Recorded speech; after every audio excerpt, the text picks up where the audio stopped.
Em junho de 2002, Elizabeth foi raptada do quarto da sua casa em Salt Lake City por Brian David Mitchell e Wanda Barzee enquanto os pais dormiam, sem barulho, sem pedido de socorro, sem chance de reagir. Naquela noite tudo parecia normal. Uma casa comum, uma família comum, uma adolescente de 14 anos dormindo no seu quarto, acreditando que estava segura. Mas bastaram alguns minutos para a vida dela mudar para sempre. O mais assustador dessa história não é só o sequestro. É o fato de que durante meses ela esteve viva, próxima, e ninguém percebeu. Essa não é apenas uma história de crime. É uma história real sobre medo, sobrevivência e força silenciosa. E o que você vai ouvir agora pode mudar completamente a forma como você enxerga vítimas, perigo e coragem. A madrugada estava silenciosa quando a porta do quarto se abriu. Elizabeth acordou com um homem parado ao lado da cama, segurando uma faca. Antes que pudesse gritar, ele falou baixo, com calma, dizendo que se ela fizesse barulho, toda a família morreria. Ela tinha apenas 14 anos. Sem entender o que estava acontecendo, Elizabeth foi obrigada a sair de casa, passando pelo corredor, pela escada, enquanto os pais dormiam no quarto ao lado.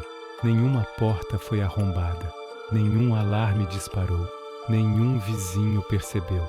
Ela foi levada descalça no frio da madrugada para um mundo que ninguém imaginava. Na manhã seguinte, a casa entrou em pânico. O quarto vazio, a janela aberta e uma pergunta impossível de responder. Como alguém podia desaparecer assim? A polícia iniciou uma das maiores buscas da história dos Estados Unidos. Fotos espalhadas, helicópteros, voluntários, mas não havia pistas. O tempo passava, e com ele a esperança começava a diminuir. O que ninguém sabia é que Elizabeth estava viva e que a parte mais difícil da história ainda estava só começando. O cativeiro não tinha paredes, mas era uma prisão pior do que qualquer cela. Elizabeth foi levada para um acampamento improvisado nas montanhas. Frio, fome e silêncio. Ela dormia no chão sob lonas, sempre vigiada. O homem que a sequestrou controlava tudo. Quando ela podia falar, quando podia comer e até quando podia respirar sem medo. Ele dizia que se ela tentasse fugir, sua família seria morta. Essa ameaça virou uma corrente invisível. Os dias viraram semanas, as semanas meses. Elizabeth escutava helicópteros passando por perto. Ouvia vozes de pessoas caminhando nas trilhas. A liberdade estava a poucos metros, mas o medo a mantinha imóvel. Ela foi forçada a mudar de nome, forçada a viver como outra pessoa, forçada a acreditar que nunca mais voltaria para casa. Mesmo assim, algo dentro dela resistia. Ela memorizava caminhos, observava rostos, guardava cada detalhe, esperando o momento certo. Porque mesmo cercada pelo terror, Elizabeth decidiu uma coisa: ela não iria desaparecer para sempre. Meses haviam se passado e algo começou a mudar. O sequestrador ficou menos cuidadoso. Confiou demais no medo que ele mesmo criou. Elizabeth agora circulava por locais públicos, postos de gasolina, ruas movimentadas, pessoas comuns, a poucos metros dela. Em uma dessas ocasiões, ela passou ao lado de um policial. Ela podia falar, podia gritar, podia correr, mas a ameaça ainda ecoava na mente. Se você tentar algo, sua família morre. O medo venceu o instinto. Dias depois, algo inesperado aconteceu. Duas pessoas desconfiaram. Notaram o comportamento estranho. A menina em silêncio. O homem controlando cada passo. Eles chamaram a polícia. Quando os agentes se aproximaram, fizeram perguntas simples. E então, Elizabeth tomou a decisão mais difícil da vida dela. Ela disse o nome verdadeiro. Naquele instante, o cativeiro acabou. Depois de 9 meses desaparecida, Elizabeth Smart foi finalmente resgatada. Elizabeth Smart foi finalmente resgatada. Elizabeth voltou para casa, mas não voltou a ser a mesma pessoa. Havia medo, culpa e silêncio, como se sobreviver tivesse um preço.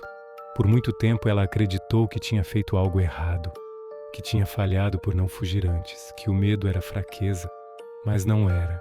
Anos depois, Elizabeth decidiu transformar a dor em voz. Ela contou sua história para o mundo. Explicou como o medo pode paralisar, como ameaças invisíveis podem ser mais fortes que correntes, e deixou uma mensagem clara. Sobreviver já é coragem. Falar é um ato de força.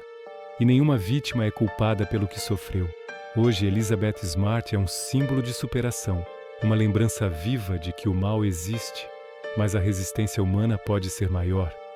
Após o resgate, Smart estudou na Universidade Brigham Young e iniciou um trabalho público em defesa de sobreviventes de violência sexual.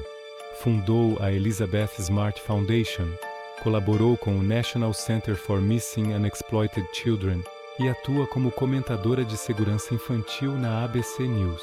Produziu e apresentou documentários como Smart Justice, The Jamie Closs Case, 2019, e Elizabeth Smart, Finding Justice, 2020.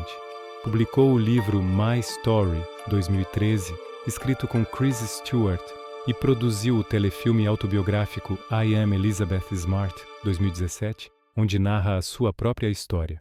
Continua a produzir e apresentar projetos televisivos dedicados a crimes reais e à prevenção de raptos, incluindo The Girl Who Escaped, The Cara Robinson Story, 2023. Residente em Utah com o marido e os filhos, Elizabeth Smart mantém-se ativa em campanhas de consciencialização sobre segurança pessoal e apoio psicológico a vítimas. O seu testemunho inspirou políticas públicas e programas educativos que reforçam a importância da empatia e da vigilância comunitária na proteção de crianças e adolescentes. Histórias assim não servem para assustar, servem para alertar, para ensinar e para lembrar que ouvir, acreditar e agir pode salvar vidas. Se essa história te impactou de alguma forma, deixa o like para que mais pessoas conheçam. Se inscreve no canal para não perder outras histórias reais que precisam ser contadas. E comenta. O que mais te marcou nessa história? Eu leio todos.